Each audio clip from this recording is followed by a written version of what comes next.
그냥 간단하게 대표 여러분들이 알 만한 거는 골드 스포츠죠? 아니 올드 스포츠는 이제 우리에서 나간 사람들이니까 네.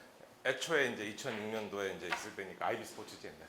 아이비 스포츠에 여러분 그 메이저리그 그 중계권이라든가 그 다음에 김연아 선수 스포츠라든가 이런 거 담당하셨던 분이기도 하시고 그 회사의 부사장님 하시고 최근에는 우리 여러 회사에 임원도 하시고 그리고 특히 해외에서 여러 가지 그 네트워킹이 많아서 특히 스포츠 마케팅 관련해서 네트워킹이 많으셔서 다니신 것이 되게 많으세요.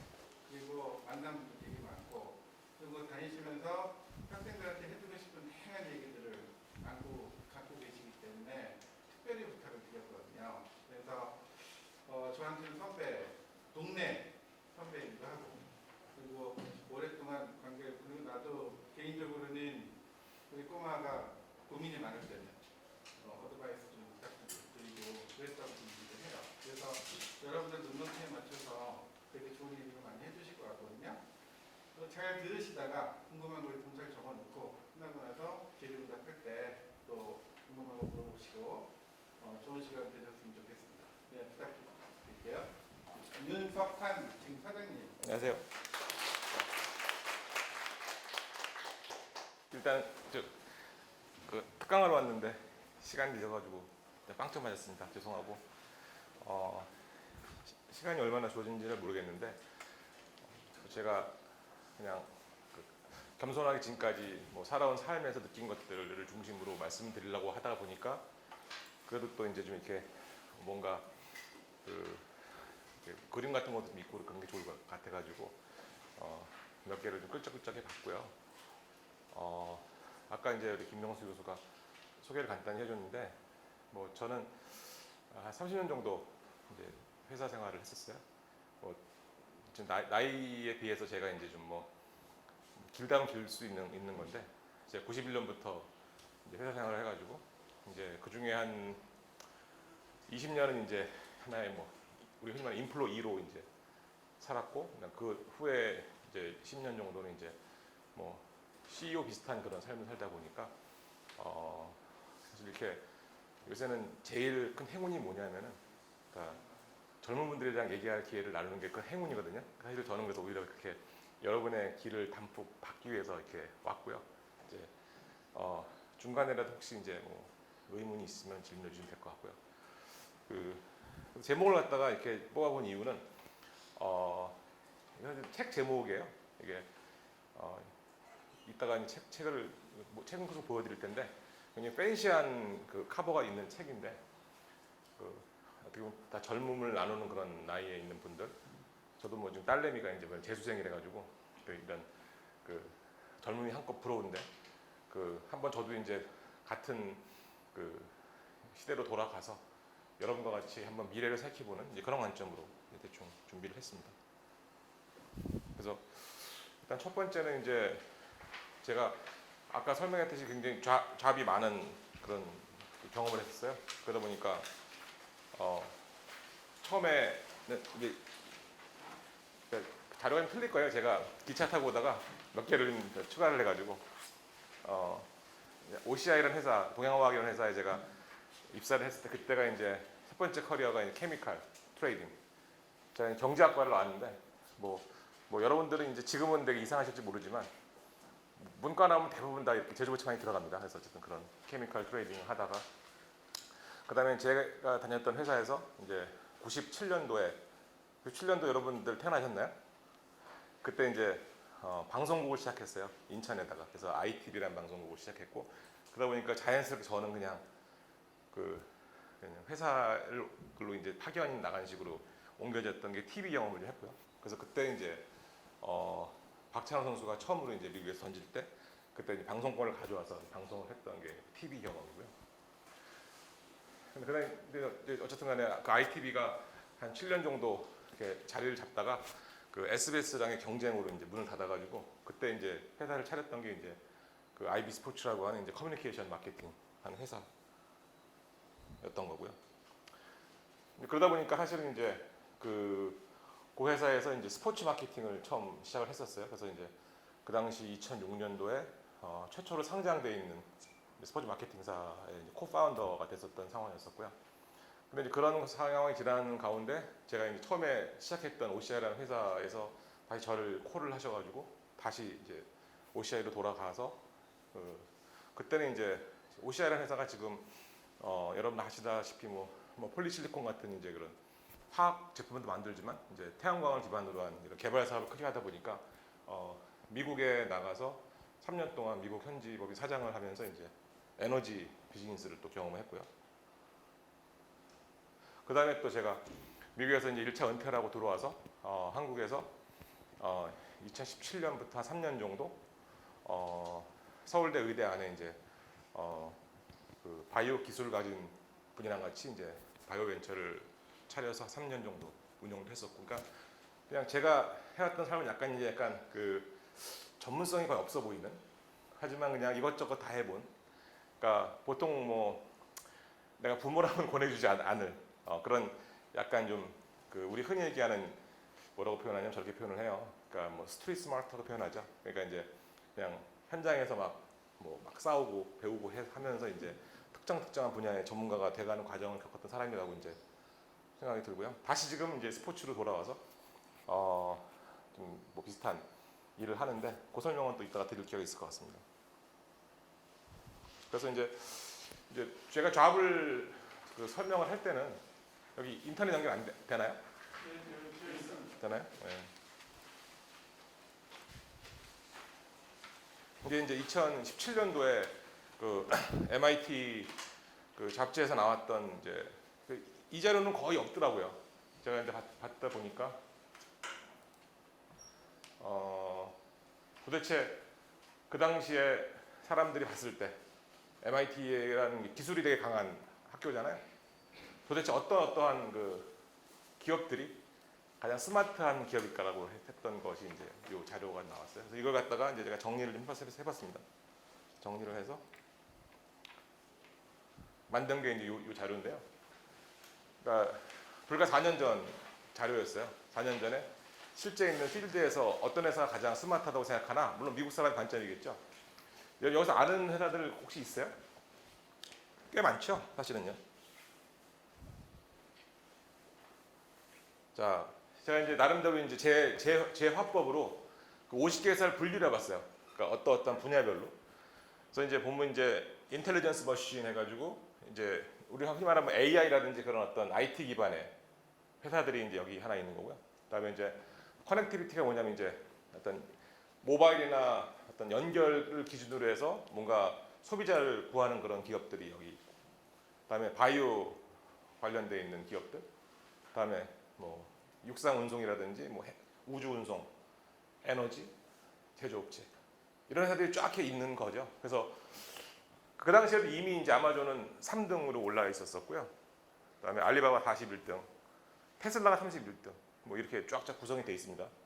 그리고 뭐 여러분이 봤을 때 제가 미국에서 했던 비즈니스가 이제 퍼스홀러 같은 비즈니스 했던 거예요. 미국에서 이제 그 직접 셀 모듈을 만들면서 이제 개발하는 회사에 있었던 거고요. 여기 보면 이제 그 페이스 플러스라고 하는 게 이제 홍채 인식을 하는 이제 중국의 회사, 유명한 회사죠. 근데 대부분 여기 회사들이 대부분 살아남아 있는 것 같아요. 대부분 다. 네, 그래서 어쨌든간에 이렇듯 어떤 시대에 그 사회를 볼 때 있어가지고 그 가장 보면 이제 좀 똑똑한 회사, 가장 좋은 회사가 어떤 것인가를 갖다가 항상 관심 있게 보는 게 상당히 중요할 것 같다. 이거는 이제 다른 장표인데요. 15년 전에, 그러니까 제가 15년 전에 이제 제가 회사를 만들었을 때 그때 상황인데요. 그때 그 회사들의 시가총액을 갖다가 보여주는 그런 표예요. 그러니까 물론 16년 동안에 엄청나게 사회가 발전을 해가지고 규모가 커졌다고 볼 수 있으나 그 당시에 사실상 탑 7 회사를 합친 것만큼 지금 한 회사가 커져 있고요. 그다음에 우리가 흔히 얘기하는 뭐 이 정도 레벨이 우리나라 GDP예요. 사실상. 그러니까 우리나라 그 총소득하고 거의 비슷한 정도의 시가총액 가지고 있는 회사가 이제 뭐 아마존인데, 이제 급기야 이제 이런 회사들이 거의 이게 엄청나게 많이 가는데, 도대체 이 회사들이 대부분 어떠한 그 사업을 하는 회사냐? 아까 말했던 IT, 뭐 그런 커넥티비티 이런 회사들이 결국에는 이제 다 이 순위를 차지하고 있고, 뭐 여기 뭐 메타라고 하는 이제 최근에 바뀐 회사죠. 페이스북이 메타로 바뀌었는데 엔미디아라고 하는 회사 다 들어보신 회사라고 보여지는데 이런 회사들이 결국에는 세계적으로 엄청난 부를 가지고 있는 회사가 되고 있으니까 결국 15년 동안에 이 수많은 종목들이 있었어요. 오일, 에너지, 파이낸스 뭐 많았는데 대부분 다 IT로 가고 있다. 아주 중요한 이 사회 흐름에 대한 변화를 좀 알 수 있는 표를 만들었고요. 다음에 이제 이거는 이제 최근에 팬데믹 된 이후에 도대체 그 어떠한 그 분야의 회사들이 어떤 그 많이 커졌느냐 이런 거에 대한 좀 장표를 하나 만들어 봤는데 바로 이제 오른쪽은 약간 이제 그 대표 기업이지만 약간 클래식한 구기업이고요. 앞에는 새로운 기업이라 보면 될 것 같고요. 월마트, 아마존 이게 폭스바겐이에요. 폭스바겐. 그러니까 결국 뭐 여러분 아시다시피 월마트가 전 세계 공룡인데 월마트에 비해서 지금 결국 4배나 많은 정도 성장을 하는 회사가 아마존. 이런 것들이 여기는 사회 흐름이 여기 쪽 와 있다라는 걸 갖다 다시 한번 증명해주는 뭐 그런 내용인 것 같습니다. 요거는 제가 해왔던 비즈니스를 그냥 그 스포츠 쪽으로 한번 해본 건데 제가 이제 2006년도에 이게 맨체스터 유나이티드 구장입니다. 맨체스터 유나이티드 구장에 금호 타이어가 처음으로 이제 스폰서가 됐는데 이제 저희 회사에서 이제 맨체스터 유나이티드의 이 보드 권리를 구매를 해서 그 구매한 권리를 이제 재판매를 금호한테 했던 그런 사례고요. 여기 이제 유소연 선수가 이제 그 당시에도 선수였고 지금도 선수인 우리 선수인 이제 선수가 이제 12년도에 이제 US 오픈 우승했을 때 그 모습. 그다음에 저건 이제 차준환 선수 뭐 이런 선수도 있는 그런 아이스쇼. 그러니까 이런 어떤 그 제가 했던 영역 중에 하나가 어떤 그 고객을 대신해서 이제 자기의 브랜드를 알려주는 브랜딩을 하는 거라든지, 그다음에 선수를 잘 매니지해서 선수가 가지고 있는 기량을 갖다가 잘 발휘하도록 도와주는 거. 그다음에 그런 선수들을 모아놓고 어떤 이벤트 행사를 하는 거. 그다음에 이것이 이제 최근에 재작년에 했던 이제 박인비 선수가 저희 선수인데 박인비 선수의 브랜드를 걸고 자기 동생들, 친구들, 선배들 연락을 해가지고 LPGA 선수 12명, 뭐 KLPG 12명 불러서 이제 이벤트 만드는 이런 것들도 하는 거. 최근에 제가 하는 비즈니스가 이제 PBA라고 하는 새로 만들어진 이제 당구 스리 쿠션 세계 투어를 만들었거든요. 이렇게 일단 흐름으로 이어온 거. 그래서 대략 이제 제가 그 앞에 말씀드렸던 IT라든지 커넥티비티라는 화두를 던지고 제가 이제 이런 스포츠라는 화두를 던지면서 그 다음에 이제 저희가 좀 더 그 분석을 해볼 차례가 된 것 같은데 일단 저는 이제 좀 넷플릭스의 모습을 굉장히 그 주의 깊게 보고 싶은데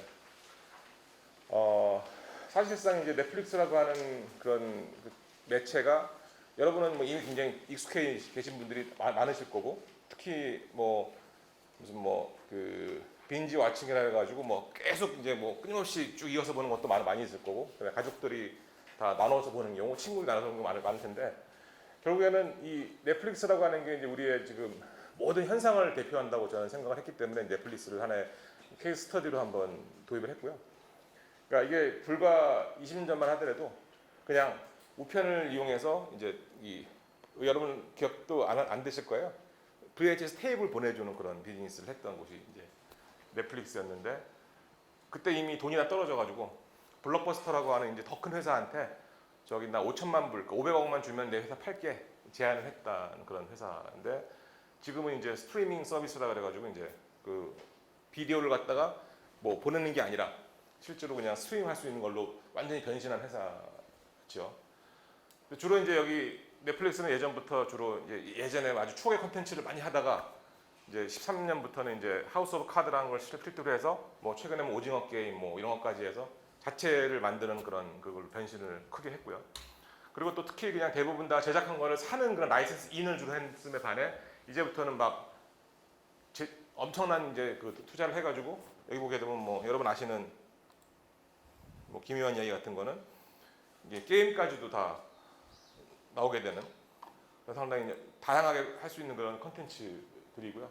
뭐 브리저튼도 마찬가지. 그러니까 그렇게 본인들이 직접 투자를 해서 만드는 걸로 바꿨다. 그러니까 그 서비스 자체가 그 플랫폼으로서 그 스트리밍도 하고, 그다음에 제작도 하고, 외주도 하는 엄청난 그런 어떤 기업으로 바뀌어가고 있고요. 그리고 또 더 중요한 결과는 뭐냐? 그 당시에 이제 완전히 그러니까 이 우편을 통해서 보내는 비즈니스다 보니까 전형적인 로컬 비즈니스였는데 실제로 지금 뭐 190여 개국에다가 스트리밍을 통해 가지고 다 방송을 하는 엄청난 그런 서비스 회사로 바뀌었다라는 것이 큰 차이점이죠. 대신에 이제 이거를 통해서 어떠한 장르의 기업들이 등장하느냐? 여러분 혹시 들어보셨나 모르겠는데 아이유노라는 회사가 있어요. 아이유노. 얘가 이제 넷플릭스랑 같이 성장한 회사인데 여러분 이제 그 오징어 게임이 딱 나오면은 그 다음 날 되면은 예컨대 40여 개국으로 번역이 되죠. 그죠? 그럼 이제 자막도 치고 번역도 하고 하면 더빙도 해야잖아요. 그거 하는 회사예요. 그래서 그러니까 그런 더빙하고 이런 회사가 이제 결국 넷플릭스랑 성장을 해가지고 넷플릭스 물량의 거의 30%를 하고 있어요. 아이노. 그래서 한국 회사거든요. 한국 회사. 그러니까 이게 우리가 그냥 흔히 넷플릭스 부르는데 엄청나게 그 생태계 속에서 이런 한국 회사가 이제 뭐 거의 그 수조 원대 투자를 받아가지고 지금 이제 어떻게 보게 되면은 넷플릭스가 안 굴러가 이 회사 없으면 워낙 의존도가 크다 보니까 왜냐하면 이게 출시 시기가 그 나라 언어가 생겨야지 되는 거잖아요. 그러니까 여기에서 이제 딱 이 안 해버리면 출시가 안 되는 정도로 엄청난 회사가 됐고요. 그다음에 덱스터 스튜디오라고 하는 게 또 유명한 회사인데 결국 이제 이런 어떤 컨텐츠들이 다양해지고 하다 보니까 그러니까 이런 어떤 수많은 컴퓨터 그래픽을 기반으로 한 수많은 영화들이 나오게 돼 있어요. 왜냐하면 가면 갈수록 이제 배우들 원가가 비싸지잖아요. 그죠? 그러다 보니까 이제 가능한 많은 것들을 그래픽화 시키면은 비용도 주는데 훨씬 더 생생한 느낌도 주고 이런 특징들을 잡아서 이런 성장한 회사. 그러니까 거의 이제 그 넷플릭스의 성장과 동시에 이런 어떤 자막 뭐 혹은 뭐그 번역, 그다음에 특수 효과 이런 회사들이 엄청나게 성장을 했는데 이런 회사들이 대부분 또 한국 회사들이 많다. 뭐 여기 스튜디오 들어온 것도 다 아시는 회사잖아요. 그러니까 그런 식으로 제작사들이 커지게 되는 그런 배경이 된 건데, 즉 이러이러한 이제 넷플릭스의 비즈니스 확장 과정을 봤을 때 얼마나 아까 말씀드렸던 화두로서 컨텐츠와 IT의 결합이 얼마나 의미 있냐 이런 걸 보여주는 사례라고 볼 수 있을 것 같아요.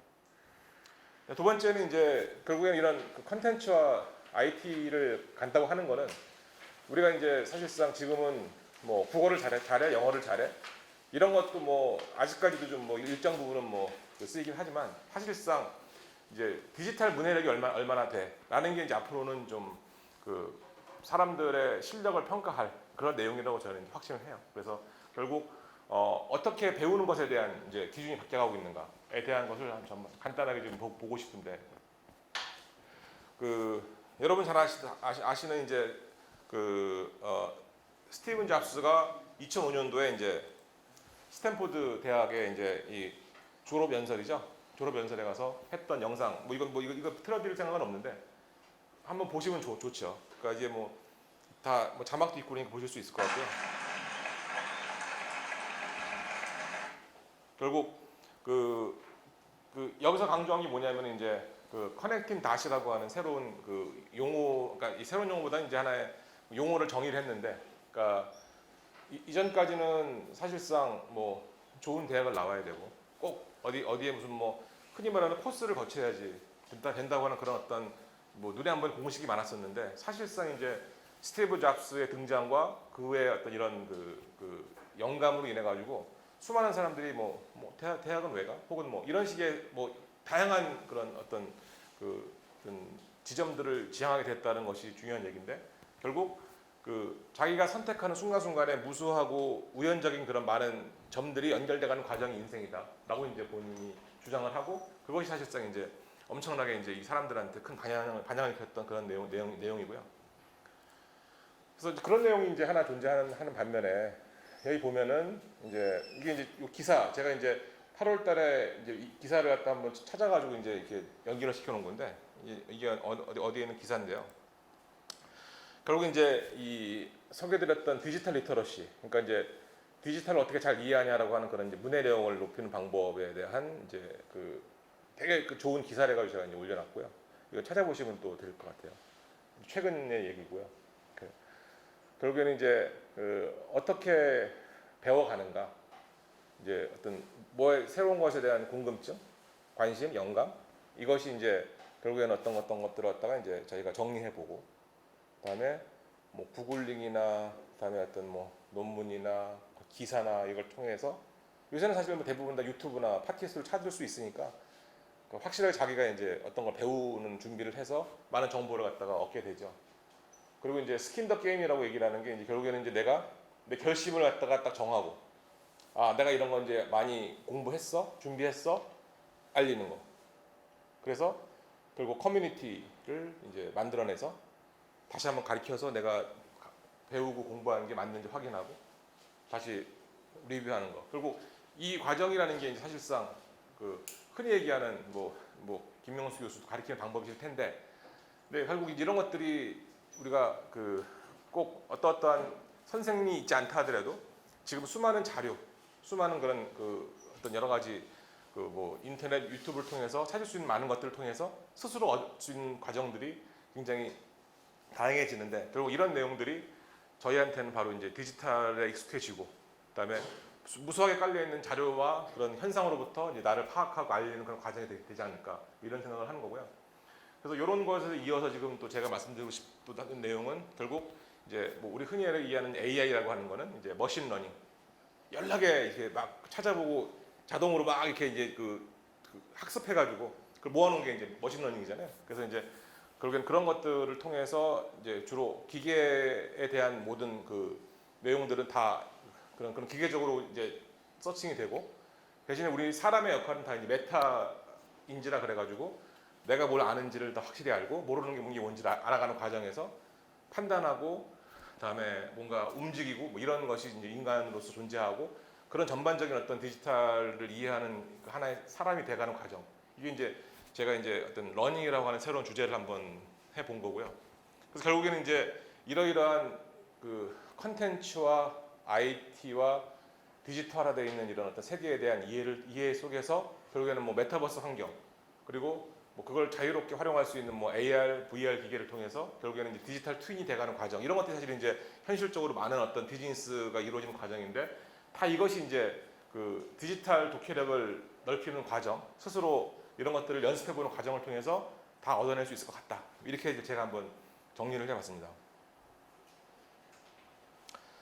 다음에 이제 약간 이제 제가 있는 회사라든지 스포츠 마케팅적 관점으로 좀 이제 더 포커스를 해서 나머지 이제 그 앞에 내용 내용을 연결시키는 내용인데, 결국에는 이제 이런 어떤 컨텐츠와 플랫폼과 디지털의 결합이라고 하는 것 자체가 사실은 이제 흔히 말하는 뭐 BTX의 뭐 팬덤 현상을 많이 보고 있잖아요. 그래서 컨텐츠가 왕인 세상이 정말 갈수록 돼가고 있는 그런 상황이고, 그런 것들이 결국에는 이제 그 어떻게 내가 나를 전달할 거냐, 사람이랑 어떻게 소통할 거냐, 뭐 이런 이슈로 사실 이제 세상하고 이제 소통하는 얘기인데, 그래서 제가 이제 그 요 내용들은 다 뒤에 잘 장표가 있기 때문에 설명을 따로 드릴 텐데, 전체적으로 여기서 뭘 말씀드리려고 하는 거냐면은, 그러니까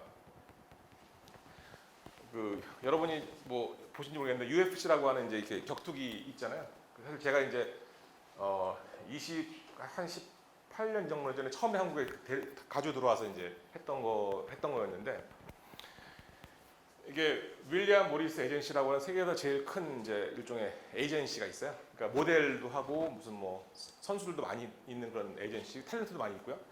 이런 데가 세계에서 제일 큰 마케팅 회사를 소유를 하고, 세계에서 제일 마케팅 회사가 이런 그 하나의 그런 운동 단체를 소유하는 과정.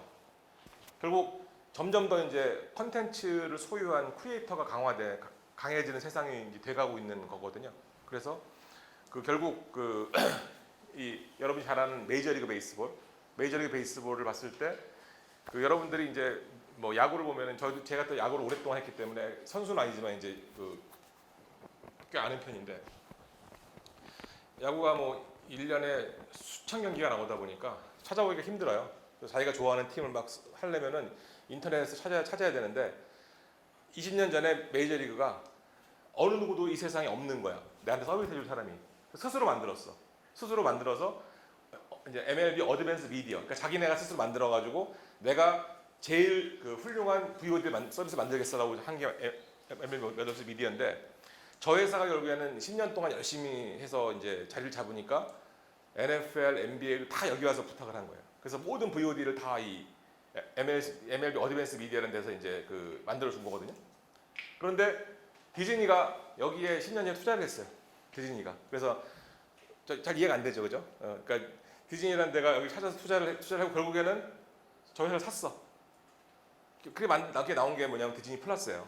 그러니까 그 스포츠라고 하는 굉장히 복잡하고 긴 컨텐츠를 잘 새기는, 그러니까 인덱스를 잘 만들어가지고 그 부하가 걸리지 않게 쫙쫙쫙쫙 분류해 놓고 잘 보관해 놓고 언제든지 뽑았을 수 있도록 잘 분류해 놓는 서비스를 하다 보니까 결국엔 그게 이제 스포츠만 통하는 게 아니라 다 통하는 거죠. 그래서 디즈니 플러스가 결국엔 저걸 통해서 이제 저 기술을 완전히 100% 사서 MLB는 한 10조를 벌었죠. 팔아가지고. 대신에 디즈니 플러스는 저걸 사가지고 자기네가 이제 디즈니가 아닌 디즈니 플러스로 이제 넷플릭스 따라가는 서비스를 시작하게 된 거거든요.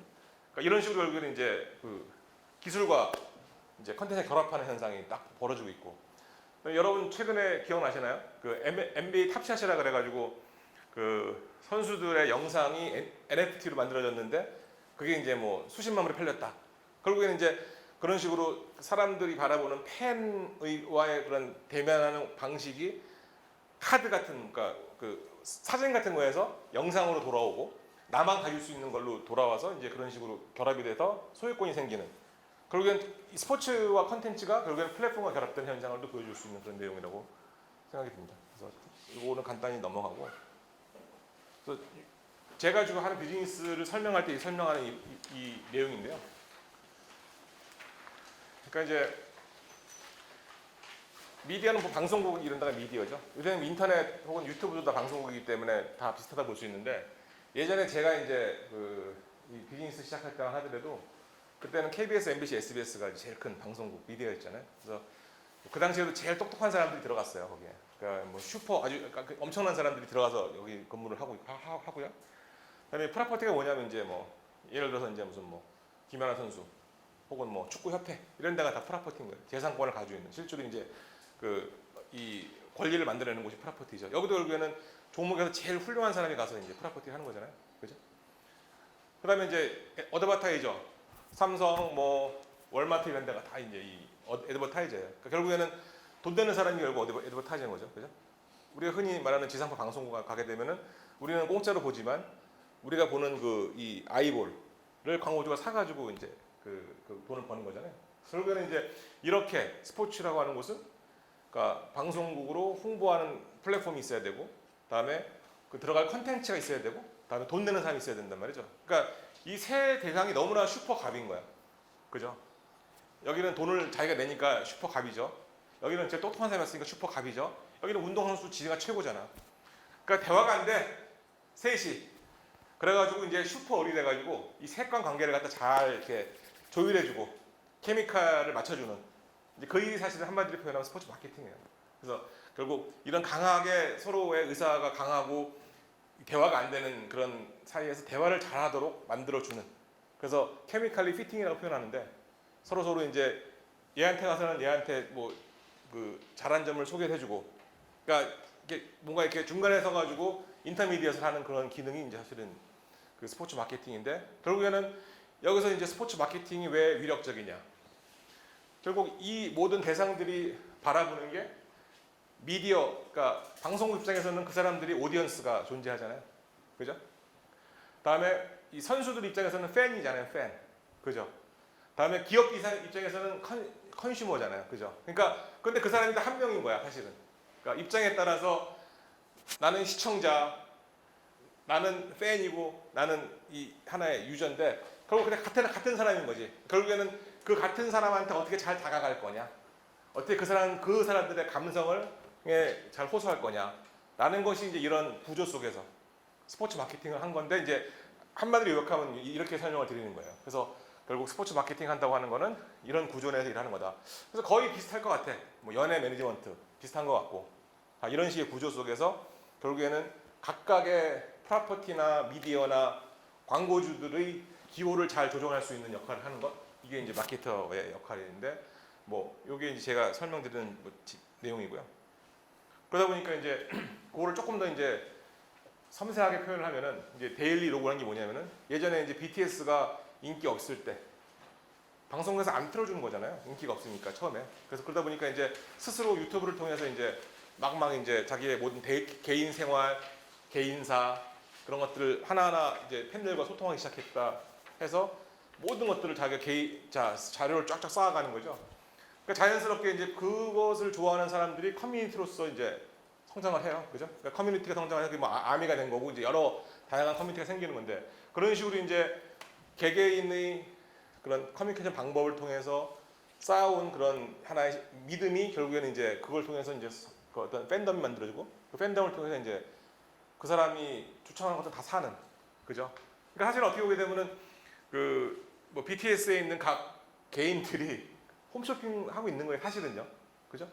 이렇게 말하면 아미한테 맞아 죽겠지만 그런 식으로 어쨌든 간에 자기의 이미지를 갖다가 어떤 믿음으로 돌려서 그런 식의 어떤 구조를 만들어내는 작업들이 바로 이제 흔히 말하는 이제 팬덤 이코노미인데, 그래서 저는 지금 모든 그 아까 설명드렸던 뭐 컨텐츠, IT, 그다음에 무슨 뭐 디지털의 결합이 결국 한 가지로 뭉쳐지는 게 바로 팬덤 이코노미다라고 설명을 하고 싶어요. 근데 그 팬이 다 말씀드렸다시피 이제 뭐 오디오, 그러니까 이제 그 하나의 오디언스 겸 뭐 소비자 겸 다 속해 있는 사람들이다 보니까 그 사람들을 어떻게 잘 잘 설득할 거냐라는 게 결국에는 이제 중요한 화두가 되는 거죠. 그래서 아까 말씀드렸던 스포츠 마케팅이 바로 똑같이 감성적으로 뭔가를 이제 다가가서 예컨대 그 땀을 흘리며 뛰는 모습에서 어떻게 보면 사랑스러운 걸 느끼는 거잖아요, 그죠? 남자가 이렇게 막 어떤 성취를 이뤄서 땀 흘리는 모습을 보면서 그 사람이 입고 있는 옷을 갖다가 찾게 되고 그리고 그 사람이 좋아하는 브랜드를 보게 되고 그게 결국엔 스토리텔링이 되는 거예요. 결국 어떤 한 명 한 명의 탤런트나 스타나 이런 사람들이 자기가 하나의 스토리가 돼서 그 스토리가 이어지는 공간이 되는 거고 대신에 그런 것이 SNS나 유튜브나 뭐 흔히 얘기하는 포트나이트라고 하는 그런 뭐 게임 공간도 되는 거고 로블록스라고 하는 게임 공간도 되는 거고 이런 식의 메타버스에 가까운 데까지도 이제 하나의 플랫폼이 돼서 거기서 이제 사실 디지털 트윈도 현상과 가상, 우리 흔히 얘기하는 이제 AR, 그죠? 이건 가상현실, 그러니까 증강현실이라고 부르죠. 약간 헛것이 보이는 거죠, 그죠? VR, 헛것만 보이는 거죠, 헛것만. 그 버추얼이니까, 그죠? 그런 식으로 이제 사회 자체가 이제 이것이 어디가 현실인지가 이제 되게 궁금해지는 그렇게 바뀌어가고 있고 결국에는 이제 그런 IT가 애초에는 이 스트리밍, 그러니까 아까 말씀드린 넷플릭스의 힘, 스트리밍으로 시작해서 이제 NFT까지 연결되는 이런 구조까지 지금 와 있다라고 설명드리면 될 것 같고요.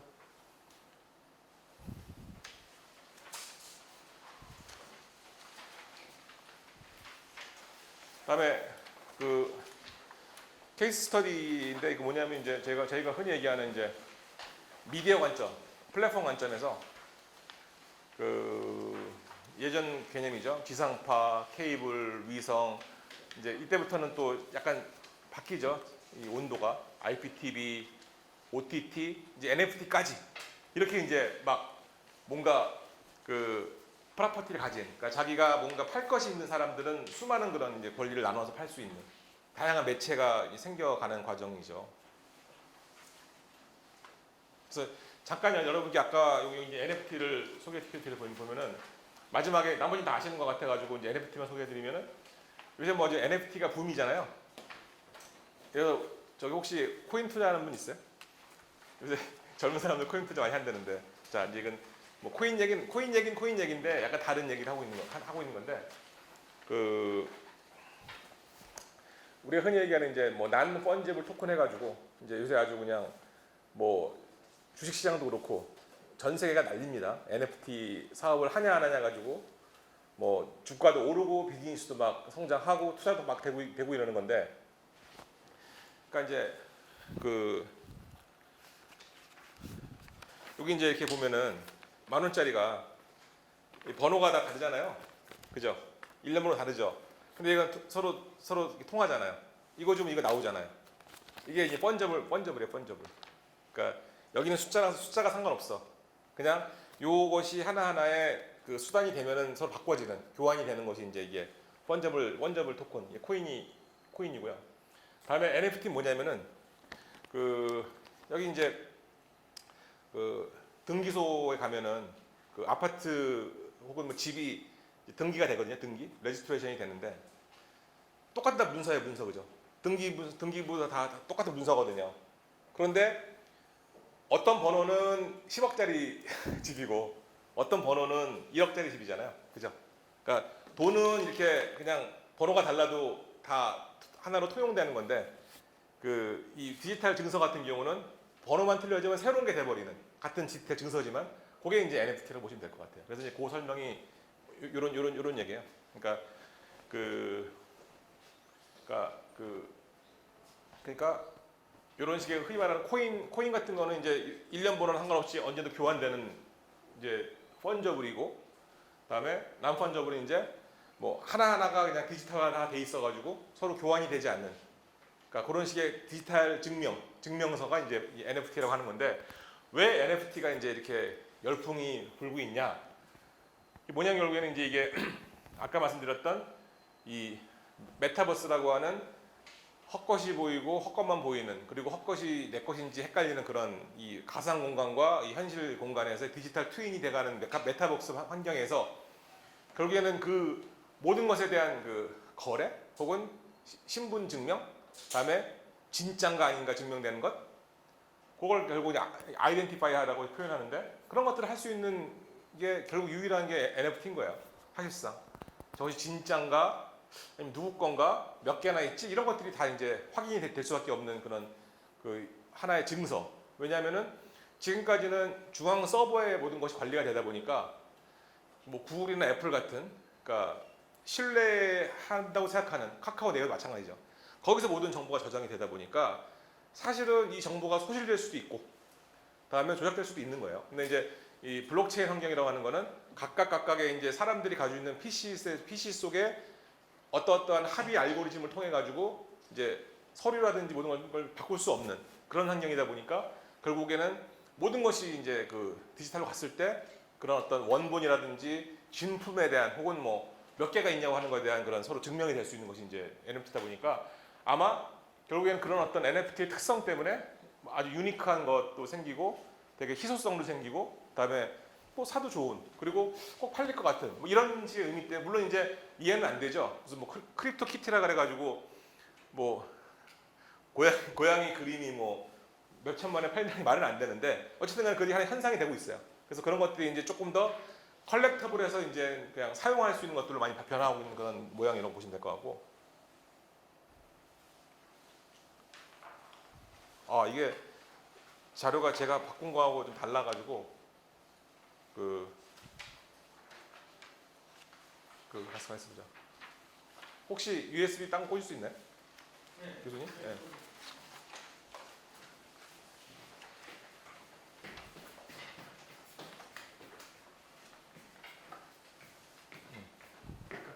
네.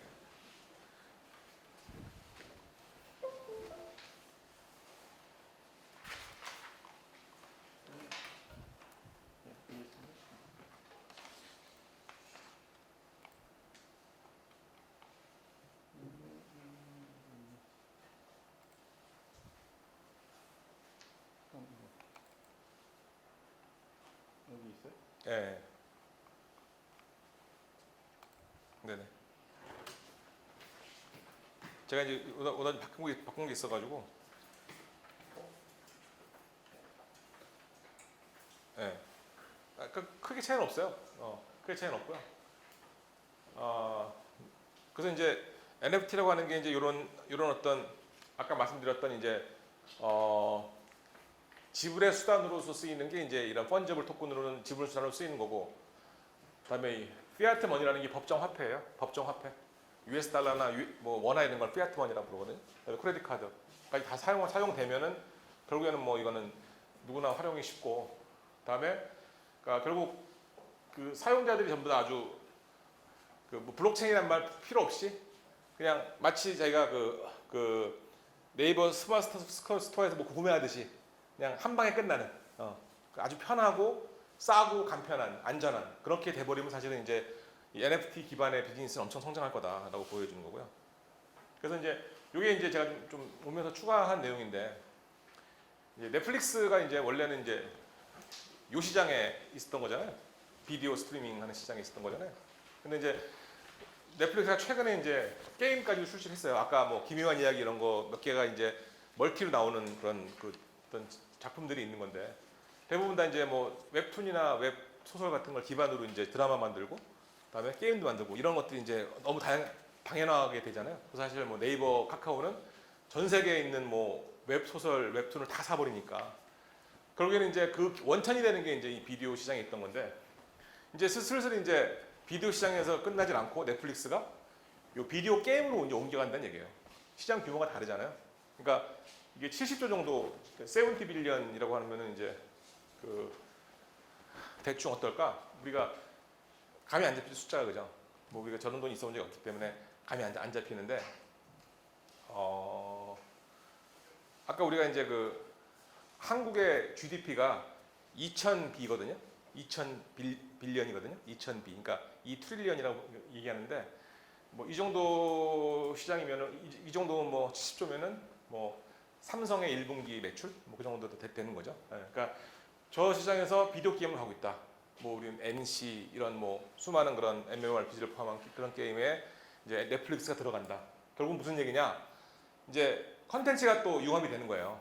지금까지는 넷플릭스는 그냥 뭐 그 드라마만 보고 영화나 보는 것이었는데 이제는 넷플릭스 들어가서 게임을 다운 받는 게 조만간 나온다.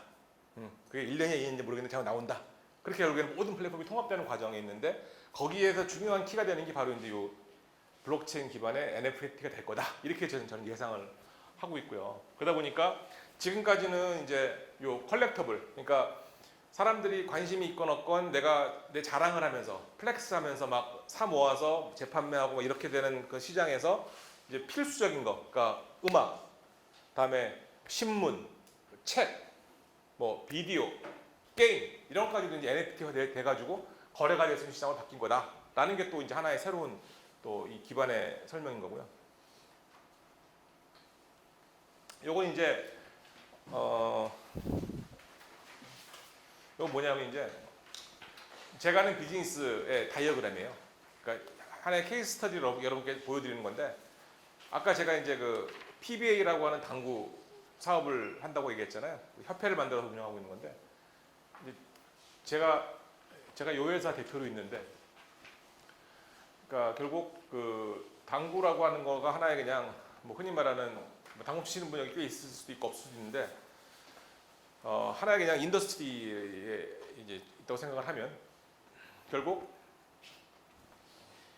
PBA TV, 그러니까 결국 당구를 중계를 해서 방송에 틀죠, 그죠? 그래서 지금 보면은 수많은 방송국에서 중계를 해요. 그래서 그게 미디어가 존재를 하고, 그다음에 실제로 이 운영하는, 그러니까 선수들이 뛰는 그런 비즈니스가 이제 있는 투어, 그러니까 이벤트를 쭉 하는 거고요.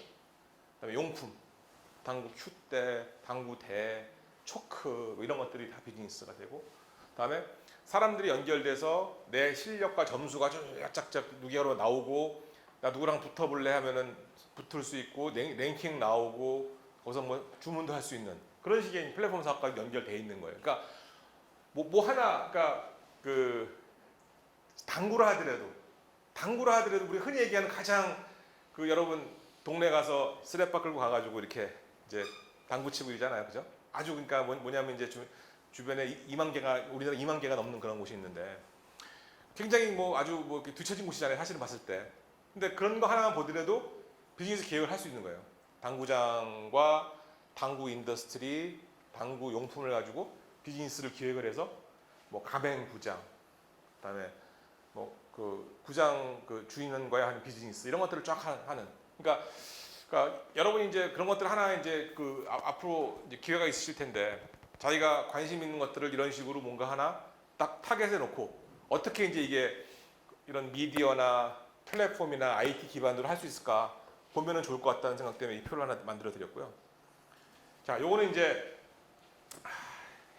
여러분이 이제 보신 분도 있을 텐데 이제 제가 이제 오다 보니까 좀 꼭 이 말씀을 드려야 될 것 같아서 추가한 장표인데 이 만다라트라고 하는 게 이제 그 일본에서 어떤 사람이 만든 이제 하나의 플래닝 테이블인데요. 혹시 여러분 그 오타니라는 선수 아세요? 오타니? 알죠? 여기 일본에서 이제 그 뛰다가 몇 년 전에 미국에 진출을 해가지고 메이저리그에서 투수도 하면서 이제 타자도 하는, 그러니까 올스타 사상 처음으로 투타에 같이 뽑혀 있는 그죠? 그런 아주 유명한 선수예요. 그러니까 어떻게 보면 정말 박찬호보다 한 서너 배는 더 이제 뭐 어떻게 표현하는지 모르겠지만 찬호가 싫어할지 모르지만 자우지간 그런 어떤 훌륭한 선수인데 그 선수가 자기가 어렸을 때 딱 계획을 짠 거예요. 근데 그 짠 방식이 만다라트라고 하는 이제 이 표의 기초에 짠 거예요.